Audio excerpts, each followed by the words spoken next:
onwe video m for online amụrụ m ka that thing si bịa webe m ezigbo tiwe no matter na ọ bụrụ ihe kwesịrị na-ekwu by this time but the thing na-ewute m.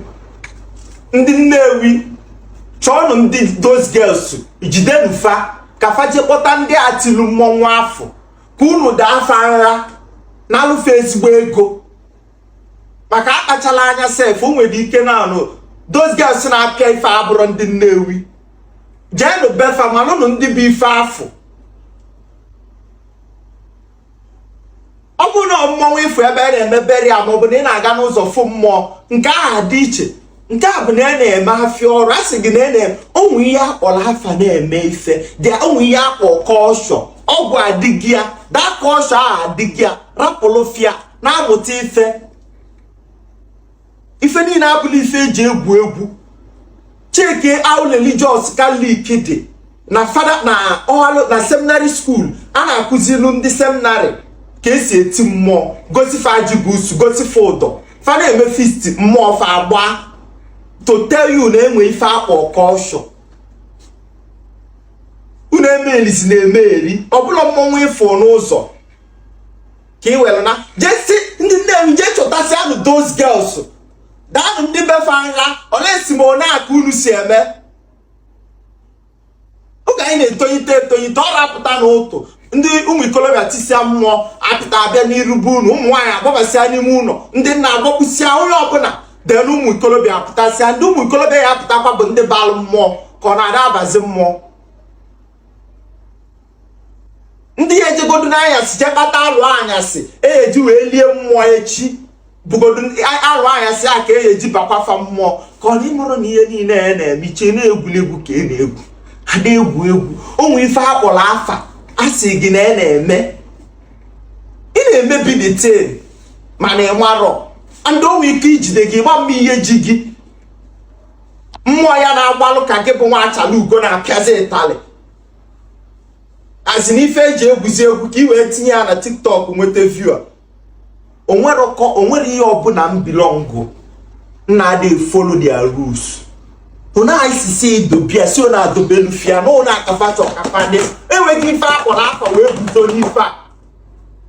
Ichi ikwu kịta na form nwaanyị ndị feminists are saying I don't even like you always like to banter women I don't like your yeah. This is not ya just na-ewu m ezigbo tiwe ọmaka ọkọmụtọ dị na ya. Igwe Nnewi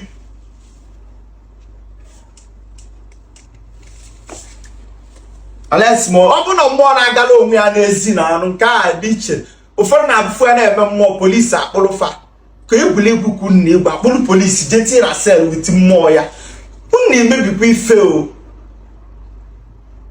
ka ọ na-egosi na ife a akpọrọ afa na-ele ife ahụ adịrị ele. A sịkwa ọ bụ na ikenga adịrị ele si walie ya na nkụ ọ bụ na ikenga ndị Nnewi adịrị ele si butia ka ewere ya melụla bubu mbunye anyị side life o were ya na-eme ọnwa ama labubu ofu kọshọ nwa mmadụ ji ihe o ji ewute m bụ na my kọshọ amakwa m mba o mmadụ anọkwa die ma ọ bụla otu afọ onye ma mmụọ ama mme ife afọ onye balụ mmụọ ama mmegodi that thing. You can't just do things because you can do it. So that ife na-eme ike ịmala ihe na-eme ka ịmarụ ife ji gị ịma na-azụ ụkwụ na anị a na-anwụ mmiri anị a na-agbasa anị a wicked ọ ya bụ nature of life asị na anyị ji mmadụ efuli ihe ọzọ ihe eji gbuo egwu na ọmụmụ ụmụ nwaanyị n'ime iri ka som ụmụ nwaanyị na-etefugharị ka o wee bụ na igosi onwe ịma na ị nwere content ịchọsi ife ihe eji gbuo egwu ọ bụrụ ya ọfada kọshọ ya ka ihe eji wee chụọ content efuru na mmadụ anọrọ n'ime ịbụla ọnụ mmadụ na anụ jee tie mmụọ ịchọ igoti adọbịa na bes ma na ya je osam tie m na moto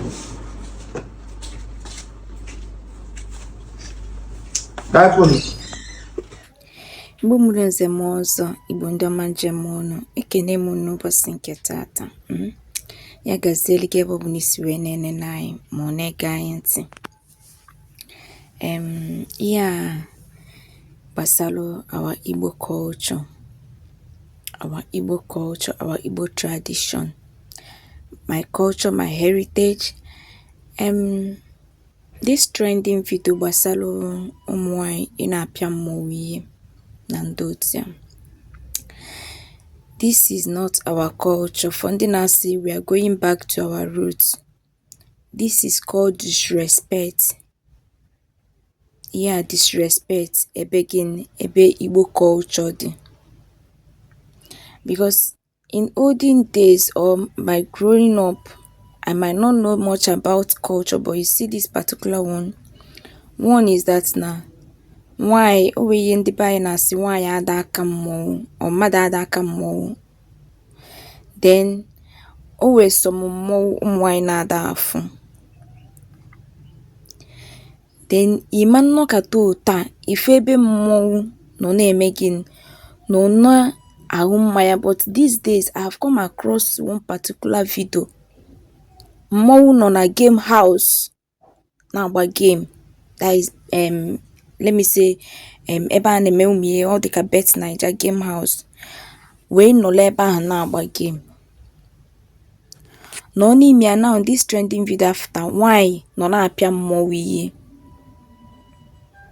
The other one bụ ebe mmọnwụ nọ na-aṅụ mmanya with guys. Ma jụọ ka ebe culture, ka ebe respect dị ebe culture anyị. What do we call this one? Or Gen Z? Ka ọ gịnị? Ka ya ga-akpọ this particular one that is happening. And all these things that is happening, none of our Igbo elderly people have come out to say, na ihe ndị a na-eme na ọ dịlọ mma. That this is not our tradition. Ha ncha gbachiche nkịtị. Ụmụazị kịta wee jide tradition anyị na-apịtọghalị. Were ya na-aga ọmụ n'anụ. I've said this countless times, say, it's not about going back to the root. No. Ihe ahụ ha na-eme, have you find out, have you asked questions gbasara Igbo culture, gbasara Igbo tradition, to know how they are doing it? Have you go to your father or grandfather for them to direct you?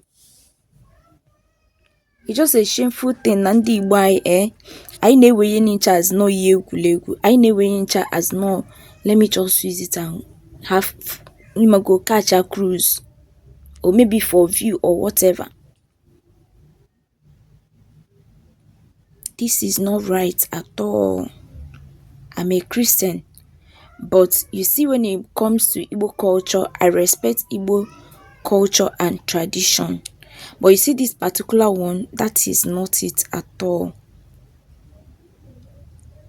That is not how it's been done. Ọ bụ na mgbe gboo, ifo ma onye kpu mmọnwụ ma this girl pịa this ụtalị, no, in a very big problem. And oyi akụ na-emezi now, government abịago na the other time bụ gbasalụ mmọnwụ. I think there is problem between ndị mmọnwụ na otu ha si ama m onye nke ha mere ihe that made government to even interfere. Wee mechie Igbo this thing nke Zafia, Igbo iti mmọnwụ na the village. They even arrested mmọnwụ to tell you how far that ndị Igbo anyị take go this thing. This is no more play. It's no more a child something. They have to give them condition.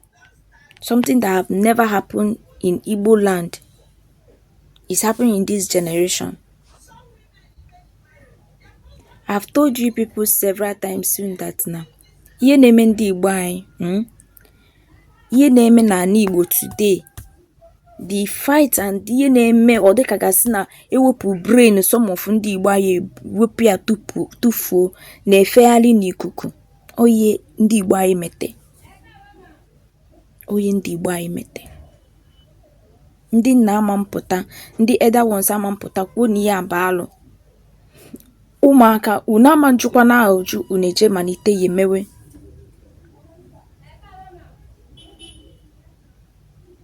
Ihe a ncha bụ gịnị?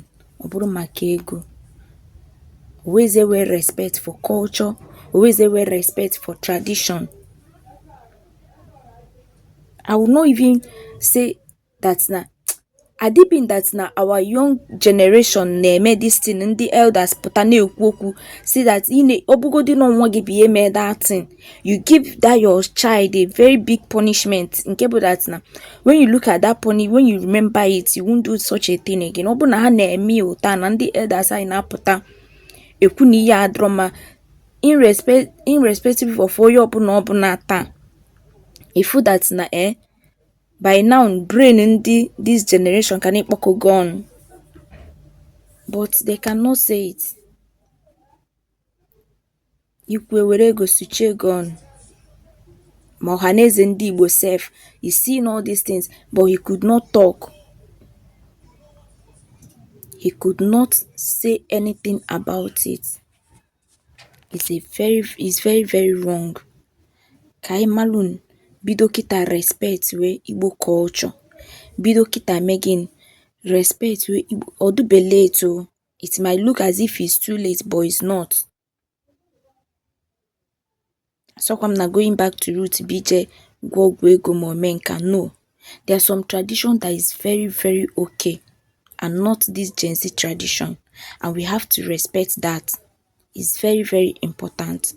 Onye ka nsị ka m wetara unu, biko unu echefukwana subscribe or share, comment ma click your like button. Ya gaziere unu.